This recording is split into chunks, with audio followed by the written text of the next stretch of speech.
Alors dans InDesign, lorsque vous allez commencer à envisager la création d'un bloc de texte avec l'aide de l'outil texte qui, je vous le rappelle, se situe dans la barre d'outils ici, eh bien, ce bloc de texte étant créé, vous allez l'alimenter avec du contenu. Ce contenu, ce sera du texte issu d'une saisie. Alors évidemment, libre à vous de taper tout simplement un contenu particulier. Vous pouvez également, naturellement, mais ce sera l'objet d'une séquence suivante, importer un texte qui vient par exemple de Word. Et vous avez enfin une autre alternative qui se situe dans le menu texte et qui vous permet de remplir ce bloc avec du texte de substitution. Voilà, l'intérêt il est clair, c'est tout simplement remplir rapidement et automatiquement un bloc de texte avec du texte de substitution. Voilà, ça vous permettra de favoriser vos tests, de favoriser vos mises en forme, vos réglages typographiques spécifiques. Donc une fois que vous avez compris que ce bloc-là contient du texte, évidemment, la première question qui va se poser, c'est quelle partie de ce texte j'ai envie de mettre en forme et de quelle manière je vais la gérer. Alors je vais vous proposer de distinguer selon deux aspects précis la mise en forme typo. Et je commencerai par la mise en forme des caractères et suivra la mise en forme des paragraphes dans une deuxième séquence. Alors concernant la mise en forme des caractères, comme dans tous les logiciels du monde à peu près, vous devez commencer par sélectionner le texte que vous souhaitez mettre en forme. Donc s'il s'agit ici de ce paragraphe en particulier, vous notez que j'ai la possibilité soit de cliquer, de glisser un petit peu entre guillemets à l'ancienne. Je peux aussi cliquer 2 fois sur un mot pour le sélectionner, cliquer 3 fois pour sélectionner une ligne et enfin cliquer 4 fois, 1, 2, 3, 4, pour sélectionner un paragraphe. Le côté pratique de la chose, c'est que vous allez probablement faire une sélection un petit peu plus précise que si vous la faisiez mot par mot, le risque étant toujours d'oublier une partie d'un texte dans la manœuvre. Voilà, donc en résumé, j'ai sélectionné un paragraphe qui est celui-ci par exemple, et j'attire votre attention sur les 2 petits boutons qui se situent là-haut et qui ne sont disponibles que parce que j'ai, avec l'outil de texte, sélectionné un texte dans ce bloc de texte. Oui, donc c'est très important. Cette flèche de déplacement qui est ici, la flèche noire par exemple, ne me donne absolument pas accès au réglage typographique. Donc vous avez bien compris que c'est en prenant l'outil de texte, en sélectionnant un texte dans le bloc de texte, que j'accède enfin à mes différents panneaux typo. Et là, on va faire très attention, distinguer la partie haute que j'obtiens en cliquant sur ce symbole, ici, cette petite lettre A. Et là, j'ai tous les réglages relatifs à la mise en forme typographique. Le bouton du dessous me donne accès à la mise en forme des paragraphes que j'aborderai avec vous dans la séquence d'après.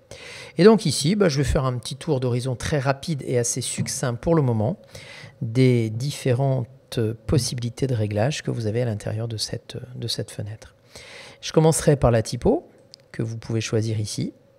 Voilà, tout simplement. Alors la bonne nouvelle, c'est que dans les versions relativement récentes de InDesign, c'est le cas aussi dans Illustrator et Photoshop, vous avez maintenant à disposition non seulement le nom de la typo, mais aussi sa déclinaison graphique.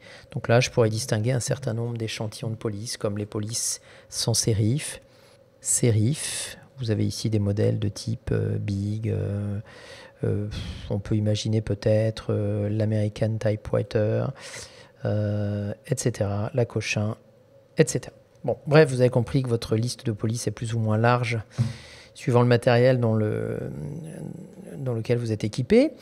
J'attire également votre attention sur les petites étoiles que vous avez à gauche de chaque police. L'intérêt que j'y vois, c'est ça, être capable de considérer que les polices que vous allez utiliser dans ce projet-là, graphique, correspondent à telle ou telle gamme typo. Alors évidemment, je vais prendre plusieurs choses. Je vais prendre du Copperplate, du Myriad Pro si j'en trouve, du Palatino. Enfin bref, j'ai compris que je fais tout simplement ma petite présélection. Et l'intérêt que j'y vois, c'est d'être capable ensuite, dans la zone filtre qui se situe en haut de cette fenêtre, de cliquer sur la petite étoile qui se trouve là, dans le but simplement de réduire ma liste d'utilisation de police à celle que je souhaite utiliser dans ce projet pour le moment. Donc voilà, alors évidemment, rassurez-vous, le simple fait de recliquer ici dans l'étoile noire me permet de réafficher toutes les polices et donc de retrouver une police complémentaire. Voilà, donc pour l'instant, je resterai assez succinct sur cette présentation. Sous la police que j'ai choisie, imaginons pourquoi pas du Myriad, eh bien, j'aurai en dessous toutes les déclinaisons relatives à cette police. Ici, l'italique, le bold et l'italique. Et donc vous avez bien compris que du fait que mon texte est sélectionné, il se met en forme. Bref, je dirais que ça ressemble étrangement à tous les logiciels qui gèrent le texte grosso modo de la même manière. Et donc on n'a pas trop d'inquiétude à avoir, on n'est pas trop dépaysé. Le corps, qui se situe ici, bien évidemment avec toujours la possibilité de taper une variation de corps, soit directement dans la liste, soit en jouant avec les petites flèches de direction qui se situent ici, voilà, ou soit tout simplement en allant chercher dans la liste le corps qui m'intéresse. Et pour le moment, vous constaterez que l'interlignage qui est associé à la valeur du dessous ici change en fonction de votre valeur de corps. Alors il y a une petite règle typographique qu'il faut éventuellement commencer à intégrer. C'est tout simplement le fait que l'interlignage dans un texte se calcule en fonction de la taille du corps. Et la règle qui prévaut, c'est le texte plus 20% égale l'interlignage. Donc 10 plus 20%, ça fait bien 12. Vous voyez que si je passe à 12 points, j'aurai un inter de 14,4 et ainsi de suite. Voilà. Pour l'instant, je ne vous parle pas d'intérêt de supprimer ou de garder les parenthèses qui se situent ici. On y viendra tranquillement. Alors dans le reste des boutons qui sont pour le moment utiles, je vais simplement vous parler rapidement de la couleur qui se trouve ici. Voilà, je pourrais pour le moment choisir d'attribuer une couleur spécifique au texte sélectionné. Et pour le moment, vous n'avez qu'une liste très très réduite de couleurs, mais bien évidemment dans les séquences suivantes, on pourra évidemment étoffer ces questions-là. Donc bref et en résumé, cette palette d'outils me permet des réglages conventionnels de texte avec une approche plutôt orientée caractère.